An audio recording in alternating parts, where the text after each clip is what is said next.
এই যে আপনারা এগিয়ে এসছেন এর জন্য আমরাও খুব গর্বিত যে আমরা সেভ লাইফ করছি কন্টিনিউ। আপনারাও প্রোগ্রাম করলাম আজকে সেই প্রোগ্রাম থেকে আমরা রোডটার সম্বন্ধে মেজারমেন্ট করতে গিয়ে কোন রোডে কী লিঙ্ক রোড আছে কীভাবে আটকানো যায় সেইটা দেখতে এসে দেখছি আপনারা এই সেভ লাইফ প্রোগ্রামটা করে স্মার্ট ভ্যালি খুব ভালো লাগলো। ওনারা হেলমেট বিতরণও করলেন এবং মানুষকে সচেতনতা যাতে হয় যে নিতে পারে তার জন্য ওনারা বারবার বোঝাচ্ছেন যে আপনারা সচেতন ড্রিঙ্ক করে গাড়ি কেউ মোটরসাইকেলে চাপবেন না, যদি কেউ ড্রিঙ্ক করে গাড়ি চালায় তাকে দাঁড় করান, তাকে সাইড করান, তাকে চাকরি করতে দেবেন না।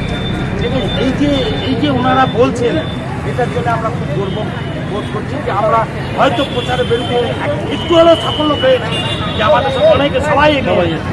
এটাই আমরা চাই সবাই হাত তুলে সবাই একসাথে আমরা লড়ি যে যাতে আমাদের অ্যাক্সিডেন্টগুলো কমে, যেন অ্যাক্সিডেন্ট আর যেন না হয় আর কেউ যেন মানে কী বলবো চলে না যেতে হয়। এর জন্য আমরা খুব ধন্যবাদ জানাচ্ছি এইগুলো আর হ্যাঁ ভালো লাগলো। থ্যাংক ইউ স্যার, তোমাদের